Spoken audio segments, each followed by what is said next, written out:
As a philanthropic leader, Shot trusts, we fund, we co-strategize with, and co-lead with those on the front lines working to heal our systems and bring justice to our democracy. We support a growing network of advocates who are building an agenda for equity and opportunity in public education. Essentially, we share our space, our capacity building resources, and our power. And we do all of this by partnering with philanthropy and everyday folks, asking us and them to lean into the abundance and to support those who have been adversely affected by the historic and present day traumas and impacts of racial injustice, economic injustice, and gender-based violence in our schools and in our communities. And that is why I'm so excited to hold space with our partners and visionary leaders from the Journey for Justice Alliance and Righteous Rage Institute today to have this very important conversation we are calling Education, Equity, or Else. And this is a conversation that is for you. It's for the public school parents and grandparents and caregivers who are struggling to manage day in and day out and still find ways to activate our magic. This is for you, the students who are learning to navigate this new world so quickly and brilliantly and bringing important conversations and important innovations into the ways that you are connecting with each other. And this is for you, the educators who are still finding ways to bring all of your heart into your chosen path. This is for you, our frontline working families who depend on your labor and still do not earn a livable wage to benefit and support your communities. This is for labor organizers who believe in developing a common good agenda that supports public schools, where the majority of America's children and the majority of your members' children attend. This is for you, our community organizers and innovators who have been unrelenting in your pursuit to save lives and build a world that is less harmful and more loving. And this is for you, the policymakers who have chosen to listen because it's time to show up differently. This is for you, the you who knows that through this crisis, there can be opportunity. So for all of us today, we want to use this time to provide an important framing for how you can understand this crisis of yesterday, today, and the crisis of tomorrow. We want you to connect with the expertise and experiences of educators, youth organizers, and the several public school parents and grandparents who are veteran organizers on this call. And lastly, we want you to know what you can do to help transform this pandemic into a portal for opportunity for the future of our children, our schools, and our communities. G2 and I are going to tag team like we always do. So I'm going to kick it off and then I'll kick it to G2 and we're going to move through this. So hi, everyone. So inequities exposed by the COVID-19. I think the word there is exposed. That means they were there already, right? They're not new, they were exposed. But they were exposed to some folks. They weren't exposed to us. Like many of our groups have been fighting against these inequities for decades, literally. And so the no tech in our communities, what a surprise. It wasn't a big surprise. No Wi-Fi or the lack thereof of good Wi-Fi, healthcare disparities, food insecurities, how culturally responsive our curriculum is not. Right. And these were things, and that's just some of it, right? For remote, we've moved to remote learning. And for some it's working, but far too many of our community members, it is not working at all. And predominantly Black, brown, and poor communities, we are seeing these inequities just fester. And in this moment, and it's a moment for us to make change. We can do something about that. So while there's these moments of being exposed, there are also the opportunities, hence the conversation that we're having today. And also hence the importance of community organizations in this moment right now. We are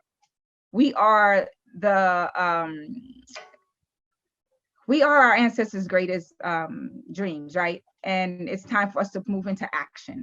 And that action is a we thing. It's not a me thing. It's not a New York thing. It's not a Chicago thing. It's an all of us thing. How are we going to work together to do right by our kids, to create a transformational education system that we didn't have before? Let's be clear. We didn't have it before. But there's opportunity, absolutely, to create a free and liberating education in this moment and to identify the educational racism that has existed for decades. And so this is the moment of acknowledging and talking about what's been exposed. We're not going to push it under the rug, but also to come collectively together as organizations, as individuals, as labor and everyone else to say we want better for children in this country, and we can make that happen. G2? Absolutely. And, you know, like Z said, uh, while we are in the midst of a crisis, we're also very clear that if we don't have a dream for our communities or a plan for our future, somebody else has a plan for us. And so I believe in this African proverb that says, the truth is simple, if it's complicated, it's a lie.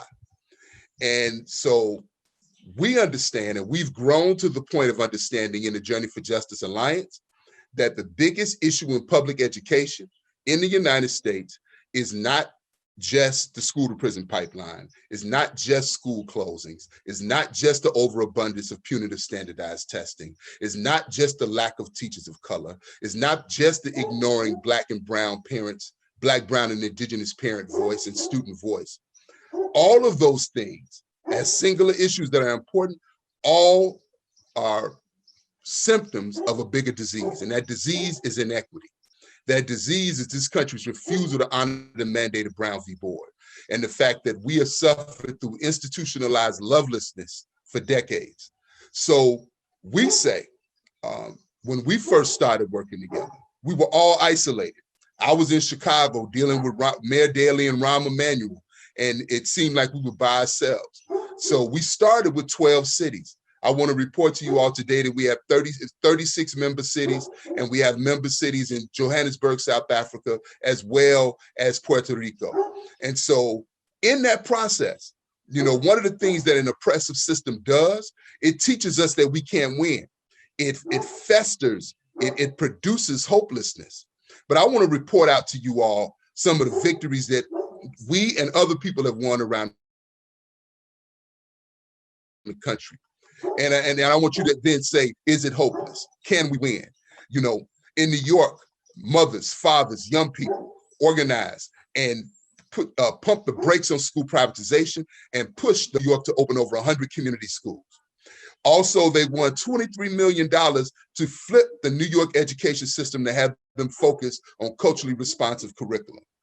We also know that in Newark, New Jersey, Black parents organized and students organized and won a Title VI civil rights complaint to show that school closings actually harm students' development. And also organized the first group of sustainable community schools in Newark, New Jersey. What about in Pittsburgh, Pennsylvania, where they kicked out Teach for America? They stopped school closings and they've expanded sustainable community schools. As a matter of fact, sustainable community schools have grown in cities like Chicago. Shout out to the grassroots education movement and the mighty Chicago Union. They've grown in Milwaukee. They've grown in Camden, New Jersey, in Patterson, New Jersey, in Dallas, Texas, where people in our communities have organized to push systems to say, stop closing our schools, stop with the mediocre charter industry, and we want to be full partners in what the education looks like for our children and our communities. And so there have been victories happening all over the country. There have been successful fights against school closings in Oakland, California, Chicago, Detroit, all over the country. And I want a special shout out to Keep the Vote No Takeover in Michigan and the Black and brown community members and educators organized and won landmark litigation that means something for everybody listening to this call. What they won was actual litigation that says that for the first time in the United States, that children have a right to literacy, which means that now systems have to be held to what will you do to make sure that children have them. So we say that all of these are important, but what's most important is that we understand that every right we have, everybody listening to this, if you are Black, brown, indigenous, you're a woman, every right we have is a direct result of community organizing. And so we have to rediscover, we have to rediscover the artistic science of community organizing. Realize that in order for us to heal our communities, we must be in power building mode. And so I want to close this segment with a quote by Ella Baker. And she said, oppressed people, no matter whatever their level of education have the ability to understand and interpret the world around them, see the world for what it is, and move to transform it. We believe that, and we believe that that's how we will impact education post-COVID. And what we're going to move into now are some of the demands that we have as the Journey for Justice Alliance. Thanks, G2. Yeah, I also want to acknowledge that, we have to move from the scarcity mindset as a people that is not even in our DNA. And so we can demand and we can expect and we should expect more from what we are already receiving and our children are already receiving. So we have to remember what's in our DNA. So what are the demands that we want to make sure that we're having? We want community schools, sustainable community schools, to be part of the transformation of what a public school education could look like, right? In New York City, we have the largest community school endeavor that took place. And while it wasn't perfect, it was working. It's working, right? And there's a lot we can do. We want to make sure that stimulus funding is adequate, is not adequate, is abundant, right? We have this moment right now where the federal government needs to step up in a really big and profound way. I don't care who's in the White House. We have people who represented us that we voted for, and our voices matter if they want to get elected again. And we have to flex that political muscle to make sure that they move for us. We want to make sure that federal mandate to stop school boards from closing schools and approving new charters, right? This is a moment. We know vulture capitalism is alive and well. We've seen it in Maria, we've seen it in New Orleans. We got to make sure that this remote learning is not the thing of the future, that right now it is a stopping point because we have to do that because we have to keep ourselves safe. But the privatizers are thinking and planning as we think. As a matter of fact, in New York, we got Gates, our governor, who claims to be a Democrat, but is a corporate Dem and hasn't supported education since he got in there for 10 years. He has decided to put Bill Gates, I said it, Bill Gates, Mr. Privatization himself, in charge of a lot of reimagining what education looks like in a state where we don't really need him there. His track record has not been well, not only in the state, but in this nation. We need to eliminate punitive standardized tests, right? We all know that standardized testing itself was created. It's a racist space the way it was created. It was not built for Black and brown or poor children to actually assess anyone, to be honest with you. It's been a way to put a hammer and bludgeon public schools, bash educators, and use as a weapon as opposed to a way to assess children and how they move forward. Full funding of Title I and the Individuals with Disabilities Act, which is IDEA. We have not been fully funding that. It's way below what we should be funding it. It's an opportunity right now. We need to make sure that we are not in the scarcity mindset. We need to make demands on this system to make sure that it's taking care of and loving our children as it should. We have the power to do that. I think we show that here in this moment, but we've been seeing it happen all across the country over the last few months that we've been in this. Like, it's been parents and community members and students leading the way and leading the conversation around what we want. To G2's point, if we don't create the vision, somebody else will. They've been doing it for a number of times. And I'll end with this to just say, the legendary James Box from Detroit said, "We must believe we can do what has not been done." So, as Zakia said, these are important. And you might say, well, who are you to make demands? So I want to make this clear. When we first started doing this work together, it was very difficult for us to make an impact at the federal level. But as of the work of Journey for Justice Alliance and other organizations, we had two major presidential candidates who were running basically our education platform. We held for the first time Public Education Forum on Education Equity on December 14th in Pittsburgh, Pennsylvania. And so we're very clear that organized people move this agenda. So other demands that we have is that we want a stimulus investment of $75 billion for community schools, which will allow, when schools reopen, that all schools with at least 70% free and reduced lunch become sustainable community schools. We understand that this is an evidence-based model of equitable school improvement. And I want to say to any folks that are from the charter industry that might be on the line, we are not school ideologues. Somebody in charters in the original of charters, but the charter school industry has bludgeoned many of our communities. It has starved many of our neighborhood schools, and any system within its structure that does not directly impacted at the decision-making level is not in our best interest. So we are calling for sustainable community schools, schools where parents, students, educators, community members are at the decision-making table and forming issues around forming structures around curriculum that's engaging, relevant, and challenging. Supports for high quality teaching, not standardized testing. Supports for every child. Student-centered school climate, making sure that we have transformative parent and community engagement, and finally, making sure that we have inclusive school leadership. Those are the type of schools we want to see in our community. We also want an elimination of voter suppression through mayoral control takeovers and support for local publicly elected school boards. We also want to see the immediate decriminalization of students of color. We end to zero tolerance policies and support for restorative justice, student leadership development programs, wellness training for implementation and culture within the school. We want to see a system that looks to help our children heal from this pandemic and make up for the years upon years upon years of destructive zero tolerance policy that was really policies that were crafted out of hatred for Black, Brown, and Indigenous children.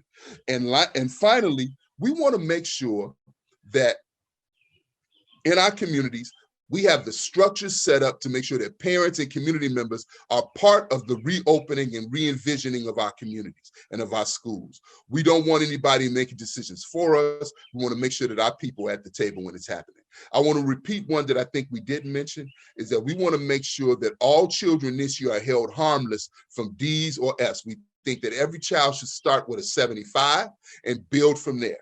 Those are a set of demands, our platform, and I'll turn it back over because I think what we want to do now is look at, we want to get a response from that is our respondents. All right. Thank you, Brother Jitu, and thank you, Zakia. And shout out to the dog in your neighborhood.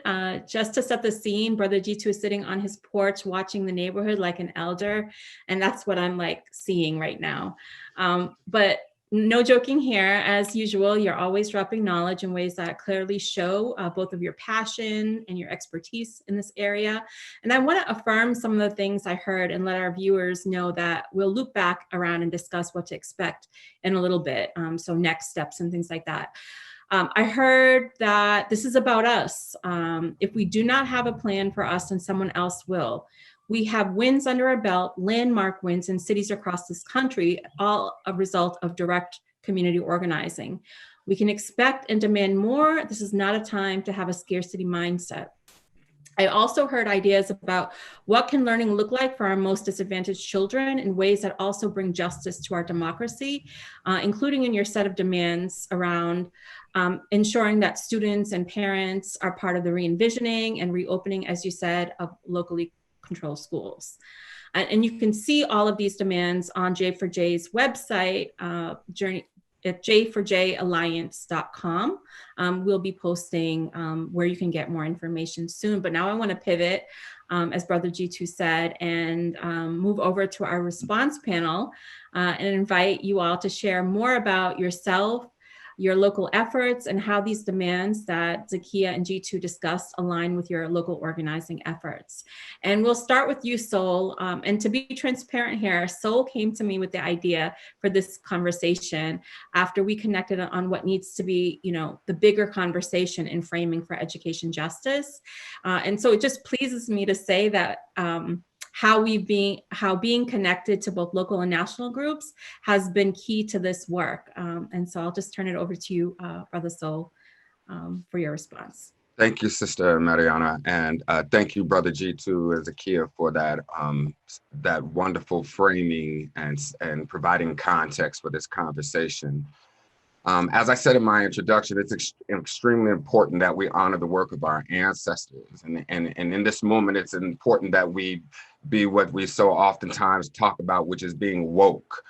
And the reason why that's important is because we know that education colonizers do most of their dirty work during crisis, right? Both natural and manufactured, because the masses are right now focused on their survival, while the education colonizers are focused on how to further line their pockets and to push their political agendas. And I just want to quickly give 3 examples of their modus operandi during this crisis so that we can stay woke. And I'll start nationally because this mindset is exemplified by the current push of the devious Devos, who is taking advantage of this crisis by furthering her crisis capitalism cronies agenda. I quote here very liberally from the Washington Post when they say that the Education Secretary, Betsy DeVos, has found a new pot of cash in which to pursue her school choice agenda. Money from the $2 trillion coronavirus relief package Congress passed to boost the economy as it deals with this pandemic. And DeVos, who has made it her top priority as an education secretary to find alternatives to traditional public school districts, announced last week that she is starting a competition, right? Because there's nothing better to do in a crisis than to have people competing against each other for resources, right? And so she's having them do this for this apply for rethinking education grants. And so this Michigan billionaire, who has in the past been clear about her views on traditional public schools, who's been clear at referring them to monopolies and dead ends, she has now advocated for decades for the expansion of charter schools, which are publicly funded but privately operated, as well as for voucher and similar programs that taxpayer money for private and religious school education.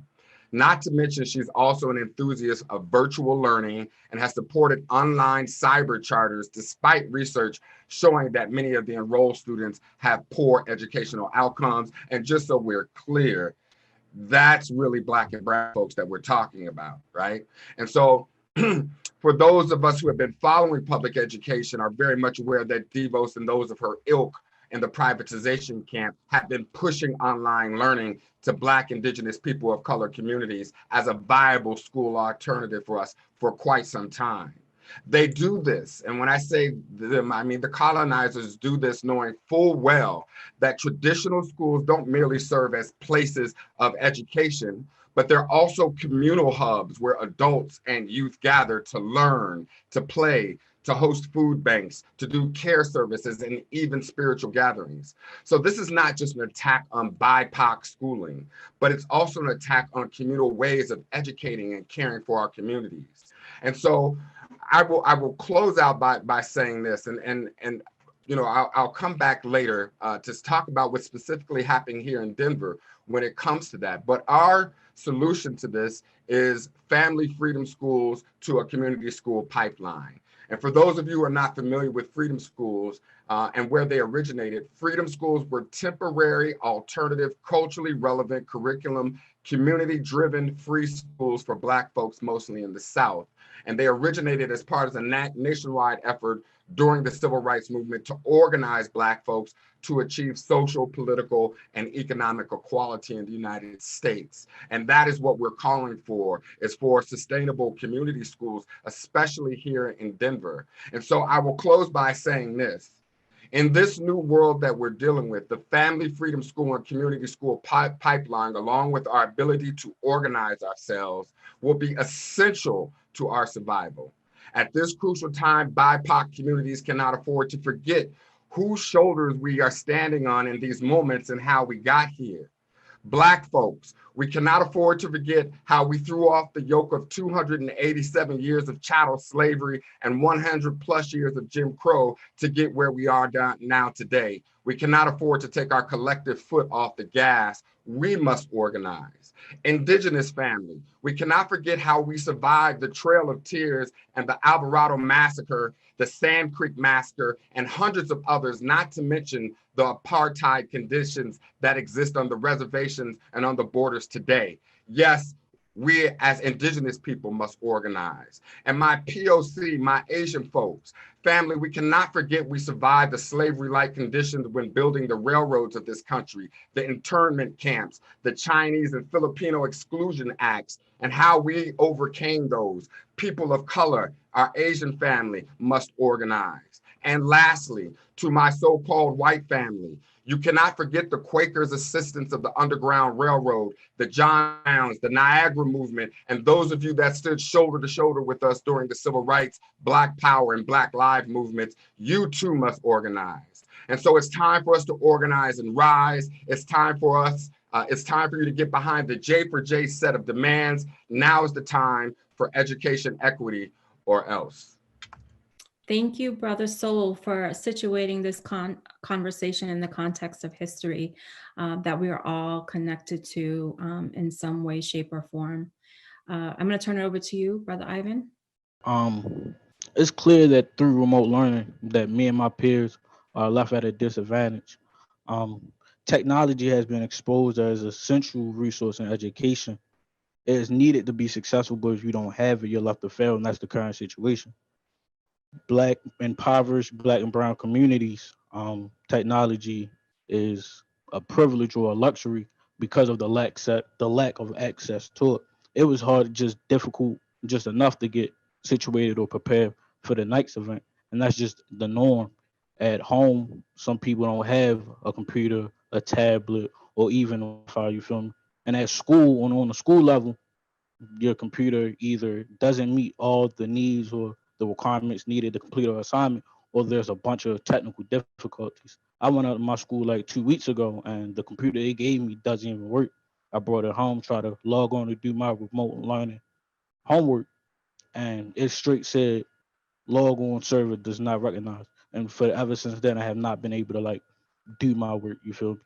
And constantly, I get a notification from like Infinite Campus or Campus Portal, getting a notification of my grades dropping. You feel me? Students are failing not because they don't know the work, not because they're not smart enough to do the work, but because we're not supplying them with the resources and the opportunity to do the work. You feel me?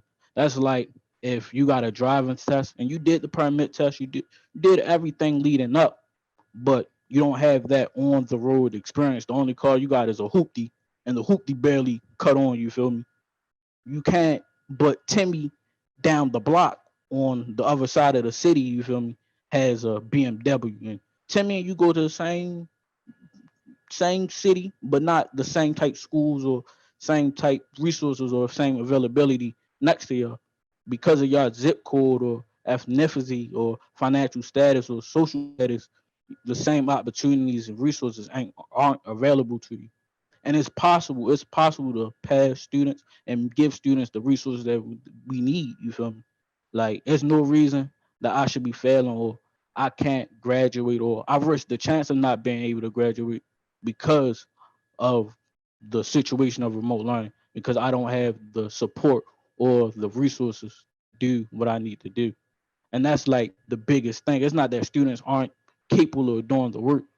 The systems in place just aren't given the resources to pass the students or to meet the needs of the students.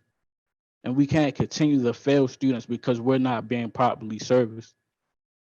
Thank you, Brother Ivan, for just like naming that these are strategic decisions that are being made to deprive students of the tools, deprive students of the resources that they need to succeed. That's really important because one thing about this conversation is that, we have to hold our leaders accountable. And that's what we're doing through this work of organizing and advocacy. And now I'll turn it to Monique. I want to lift up right now something that in other spaces is not being talked about as much. And so that's why I appreciate being in this space where we are lifting up sustainable community schools, because one of the things that makes sustainable community schools different and unique from even other community schools is the focus on curriculum and the content of the curriculum. If we think about schools, their fundamental function is about providing academic instruction. So if we're going to talk about transforming schools, we can't transform schools if we're not talking about transforming what is actually being taught, right? And so two of the pillars of sustainable community schools that are critical is talking about culturally responsive and relevant curricula and high quality teaching, not testing. Tests, right? But teaching has not been. And that's because they are not one and the same. But for decades now, they've been seen as being one of the same. There has been such a tie to test that it has altered and changed and strangled our ability to create curricula that really is about the lived experiences of our young people and of our communities. And so it's especially important in this moment to talk about what are our students actually learning within schools, because in the midst of a pandemic, we need to be educating for solutions to this crisis, for solutions to the problems that are constantly facing our world, constantly facing our communities. So I want to lift up curriculum because it can encompass all the things that we're talking about and that we want our schools to be. You know, curricula is restorative justice, right? It is trauma-informed pedagogy. It is social emotional learning. It can be therapeutic. It can foster healing, right? That is what critical, culturally relevant pedagogy actually is. And so it is all of that because it elevates and acknowledges the wisdom of the community and builds from that. So think about how different our situation would be right now, right? If we had been doing that work previously, because right now teachers and parents are so dependent on one another for facilitating the education of their children. What if we had already been doing the work of engaging with parents and grandparents and community members to build curriculum, already engaging in the already authentic experiences that children have in their home lives. Instead of trying to do this now and it feeling unnatural, what we can do past this moment is we can continue to build on the engagement that we're seeing right now, right? So thinking about also when it comes to accountability, a lot of educators are now trying to figure out, you know, how are we going to engage our young people, right? If grades are no longer an option, or if standardized tests have been suspended, how do we engage our young people? Well, again, culturally relevant pedagogy centers young people, students, community, our life experiences. So you are engaging those young people because they see how those math skills, how those reading skills, how those science skills, how those history skills are actually able to help them to interrogate and analyze their current situation, and also can be used for us to imagine and demand something better, right? And so school becomes not separate from our lived realities, but becomes a way for us to actually interrogate and to analyze that reality. And so the accountability then comes from community. There is community accountability when I know that what I'm doing might actually help to better the lives of my parents, might help to better the lives of my brothers and sisters, of my friends, of myself. That's a different level of accountability. And that's what we need to get back to within our schools and what we've lost. But we will be able to gather that in this moment. And we have to hold on to that. So one of the demands is suspending standardized testing, because guess what? We just found out we can still teach and not have standardized testing, right? And so we have to continue to push that again, standardized testing has been used to strangle the life out of the curriculum. We have done everything possible. The colonizers have done everything possible to make schools these hostile, cold places where our young people don't want to be. And part of how they have done that, once again, is through curriculum, where we don't talk about their lived experiences. We don't talk about what's happening in the world around them. We don't talk about people who look like them. And so again, why would I want to sit there for 8 hours a day and participate in that? You wouldn't. And so we have to get back to, again, culturally relevant pedagogy that allows us to interrogate and to analyze our current situation, to understand what the status quo is doing and has done, so that we can then develop strategies about how we push back against that. So once again, I'll just wrap up to say that we have to lift up this demand of suspending standardized testing and use this opportunity to truly engage with our young people and with the wisdom of our communities to co-create curriculum that centers and prioritizes the lives of Black people.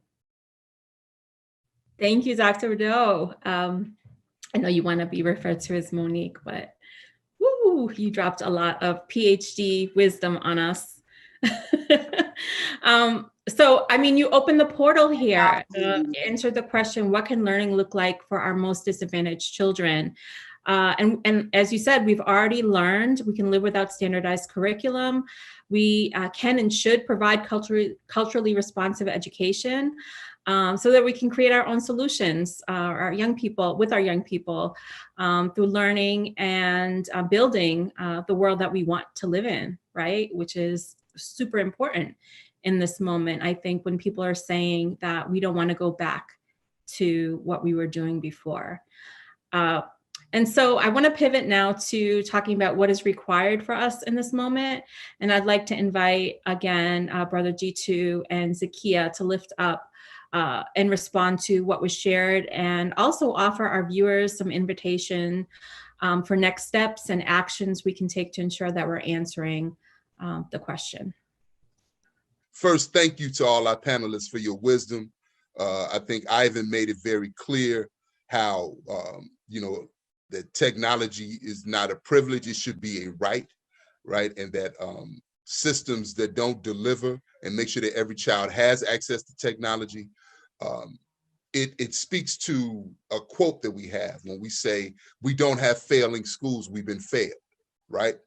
And I want to appreciate Brother Soul for his historical reference, because we like to often act as if things are so different today. But we have a saying on the ground that 2020 is 1619, and that the lovelessness that we feel today is the lovelessness that our ancestors felt. I want to remind people that Sister Monique, while being an amazing educator, was also one of the 12 people who risked her life to save Dyett High School in 2015. I want people to reflect on that. In order to to reopen a neighborhood school, 12 parents starved themselves for 34 days. And on the 25th day of that hunger strike, Mayor Rahm Emanuel gave a wealthy school $21 million. Institutionalized lovelessness. Hatred is what we confronted with.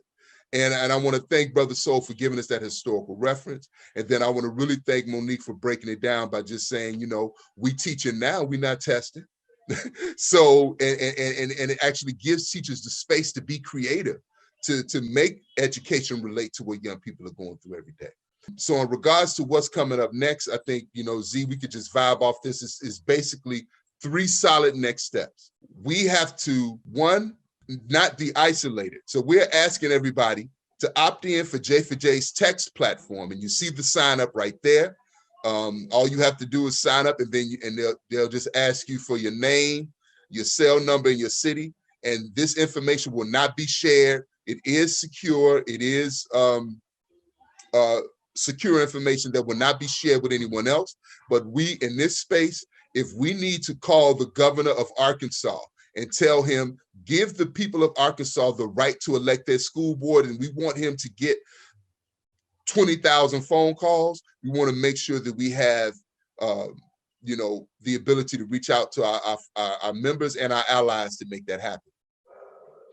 We also are asking you to stay tuned for the Presidential Forum on Education. So just like you all are tuning in here, we had a Presidential Forum on December 14th. That Presidential Forum was in Pittsburgh. We packed that place with 1,000 people. And what we're saying now is that we're organizing a follow-up conversation with Vice President Joe Biden to make sure that the things that are on our platform are also his platform.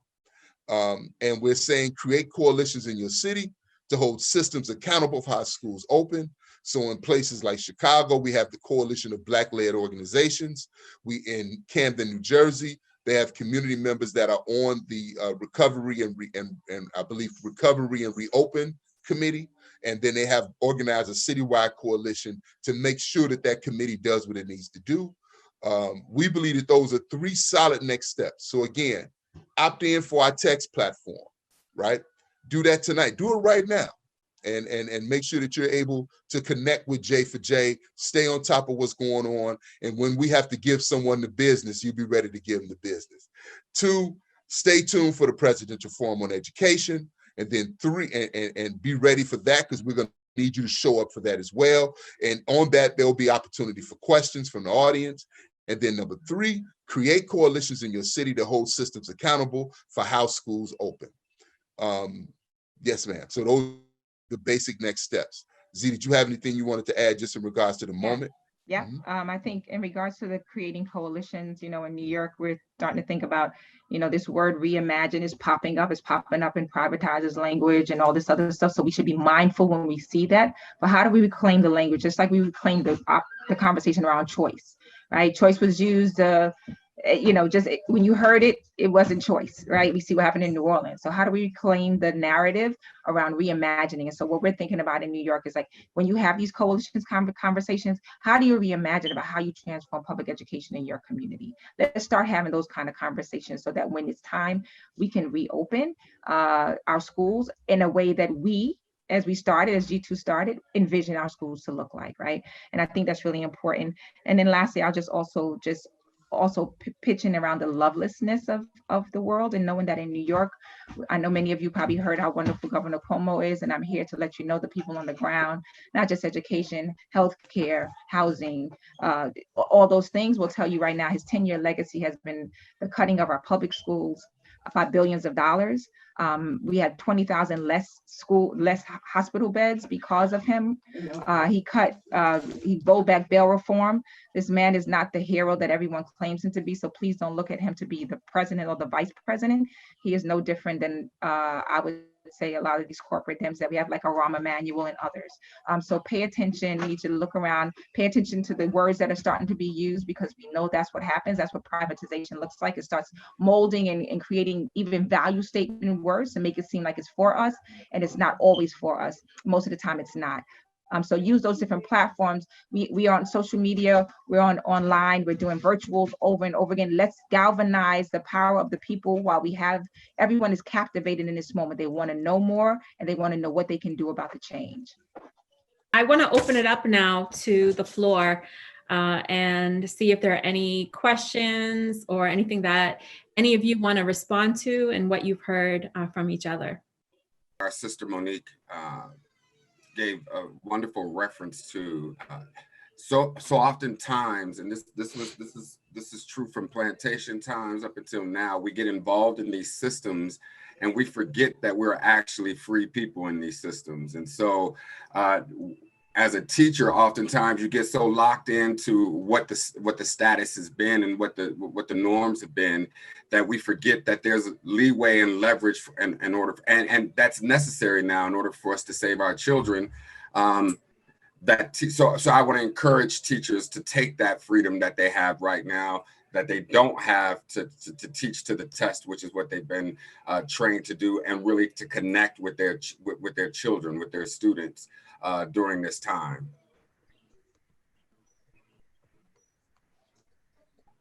And I would just, no, go ahead. No, you got it, sis. I was just going to say that, and we are seeing some of that, right? There are folks who have been doing culturally relevant pedagogy before COVID-19. We'll be doing it afterwards, but we again want to use this as an opportunity to push for more folks to actually do it. We have young people who are engaged right now and making PPE equipment for those folks on the front lines, right? They're using their, career and technical education skills in order to be able to do that. We have students who are engaged in conversations about, institutional racism, the history of institutional racism, and how that is now being exacerbated in this particular moment. And so those things are happening, but we need, again, for them to be happening on a grander scale. And we have this opportunity, as Brother Soul just talked about, we have this wonderful opportunity right now where we are not tied to these standardized tests. And so we need to continue to galvanize around that, to say that we can teach without these things. We can assess our children. That's what educators went to school for. We know how to assess children. We know how to monitor progress. That is part of what we do. And we don't need Pearson in order to do it. That's right. We need to center the life experiences of our students, use the wisdom of community curriculum, and assess and monitor our students together. We can do that. I think it's really important for folks to kind of grab what they're hearing tonight.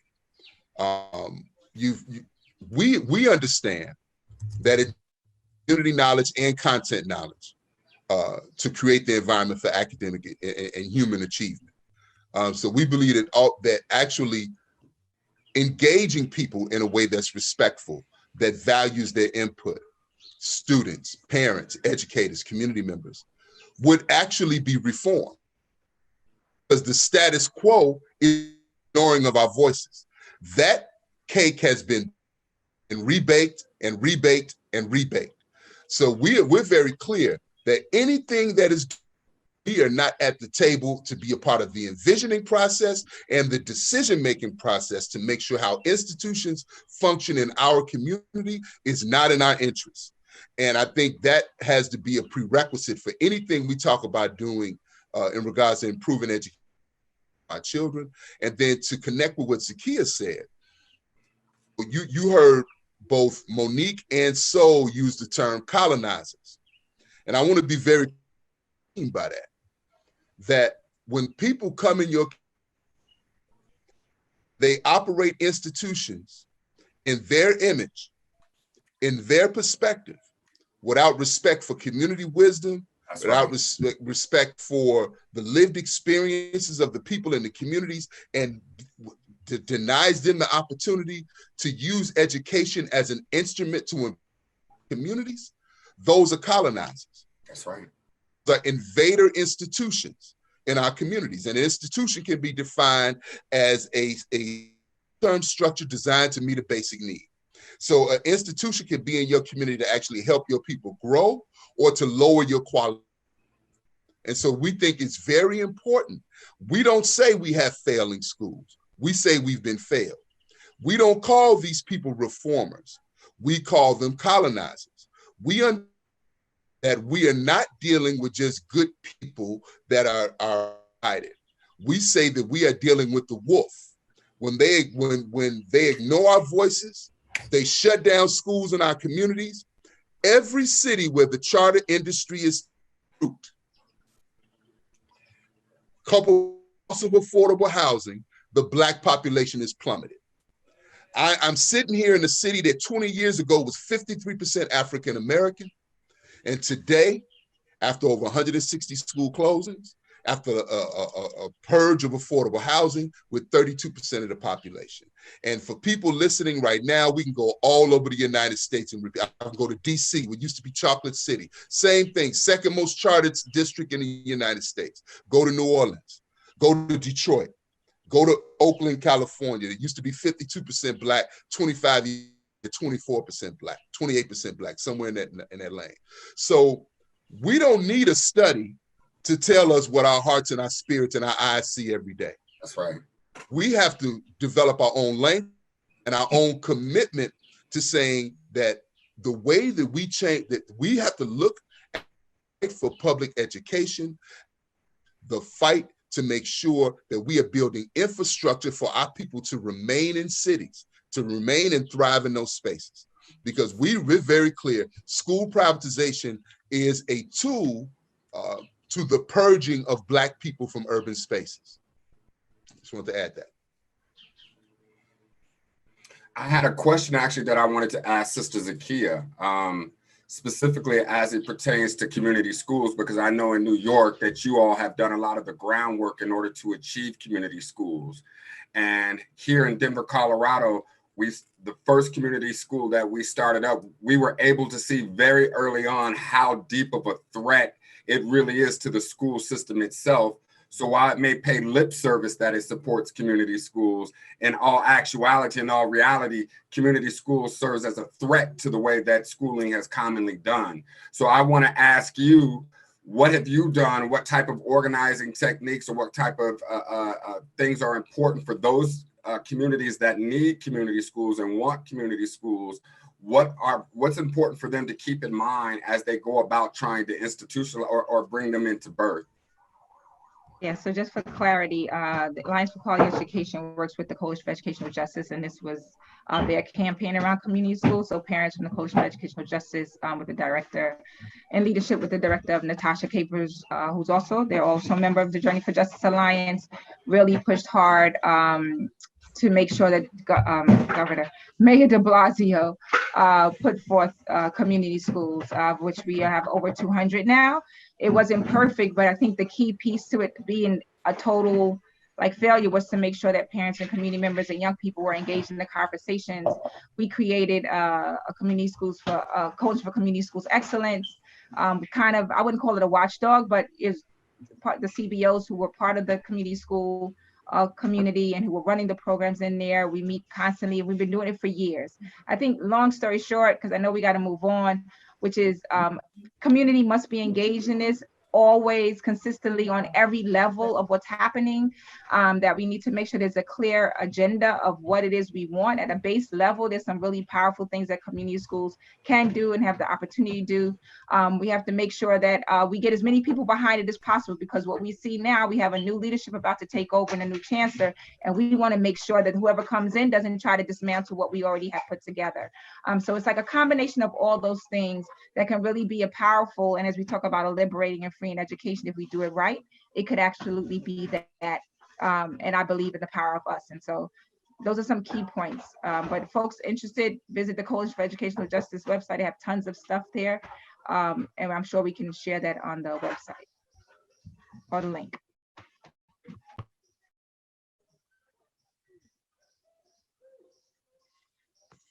Thank you, Zakia. And just to note that we've put up the text platform, and I'm going to give you like a hot second if you can sign up for it right away. And we'll have it up. We'll be tweeting it, retweeting it, posting it on all our social media feeds.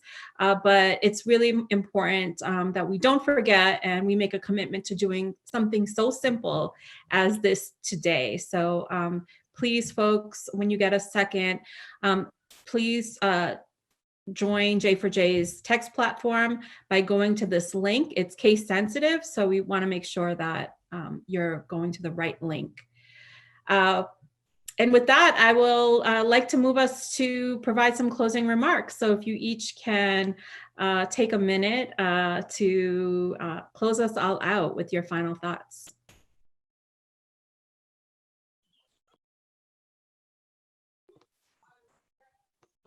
Okay, very just say that I am a living witness to the power of organized people to defeat very powerful corporate interests. I believe that, again, every right that we have is a direct result of community organizing.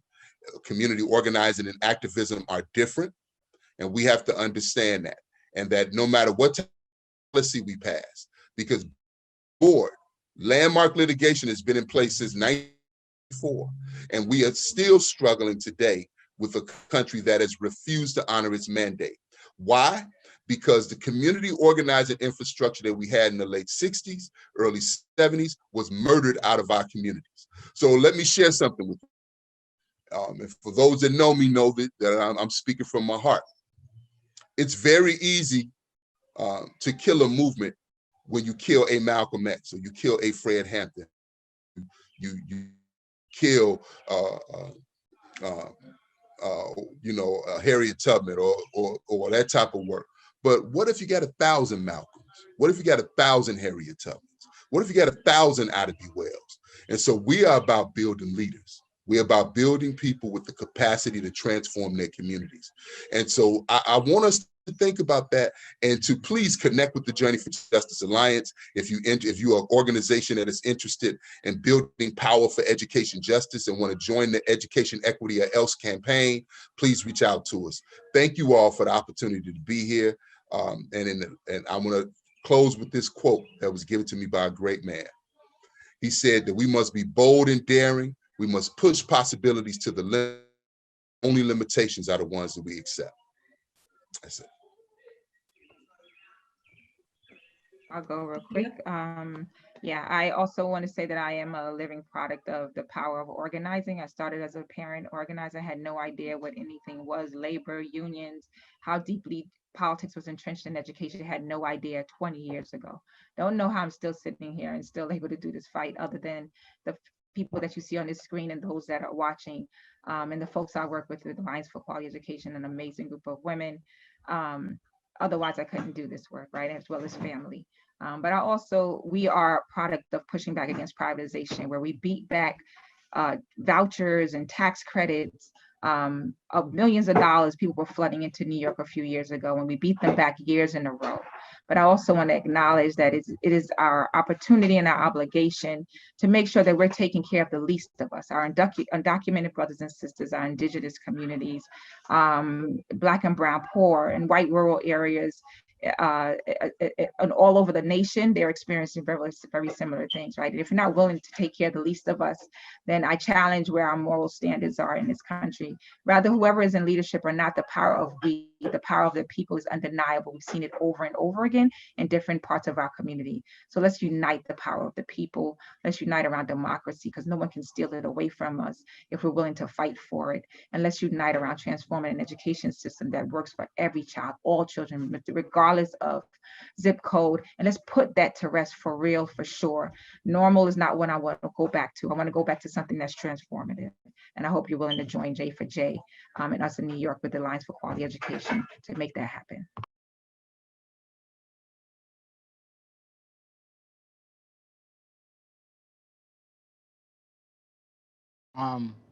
Just Ivan once again. Before I want to say my closing mark, I just want y'all to know I done drunk like 2 apple juices during this entire webinar. Apple juice is really my favorite juice. Like, y'all don't understand how much I love apple juice. Like, 2 of them. Organic is good for you, it's healthy. But in all seriousness, what I want to leave folks with is connecting with the young people in your respective cities and areas. You feel me? Young people are the ones most directly impacted by the inequities of education. Align yourself with the needs of your young people in your city, and don't just be like, yeah, I rock with the young people in my city. You gotta really like stand with them, move with them. When they say this is what we want, that's a demand. That's acquiring yourself with the needs of your people in your community. And don't just, you gotta offer guidance as well. You can't just be like, yeah, I rock with the young people. This is what we do. You gotta offer support, that guidance, those resources that you have. You have to make that available to the young people in your cities and your areas. That's the only way these fights is really gonna change. The more people power, the more base we build with one another, the connections we face, our experiences. That's just what's gonna cause the change and the difference. That's gonna make the transformative that we want. You feel me? That's what I want to leave people with. Connected with the young people in your respective areas in your city. Young people is the ones most directly impacted by the inequities in education. You can also find me at 5clothing.com. Well, 5 underscore on Twitter at 5 underscore clothing. You can find me on Instagram as EB underscore Ike. You can find the Baltimore Algae Project as at the Baltimore Algae Project with young people.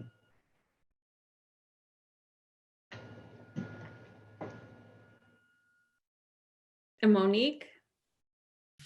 Yeah, I would just absolutely piggyback on that for sure. And just also say that we can't have fair weather fans in this movement, right? The same way that we want to push back against these large forces, they have dedicated their lives to making a profit off of the pain and the trauma of working people. And so we have to understand that we have to be in this for the long haul to make sure we're standing on the shoulders of ancestors who said, I might not see what I'm envisioning, but I got to push forward so that the folks who are coming after me step into a better space. And so that is what we also have to have. We have to think about the ones who are coming up after us and to make sure that we leave this space better than when we came to it. This is what can happen when the village comes together, right? I want to thank our speakers today, Zakia, G2, Sol, Ivan, Monique. I also want to thank the J4J staff, Jaribu, Rancha, Brett, and I'd like to thank Cassandra, Allie Brown, and the folks in Denver from the Righteous Rage Institute. And I'd like to also thank SHOT's team, Patrick St. John, Darius Bartolome. Thank all of our viewers for tuning into this event and to participate in future events like this. And to get alerted to news and opportunities, please subscribe to our social media pages and sign up for our newsletter at shotfoundation.org. The Loving Communities Response Fund is a rapid response fund. It's been launched by the SHOT Foundation, and we have done it in partnership with Journey for Justice and Dignity in Schools campaign.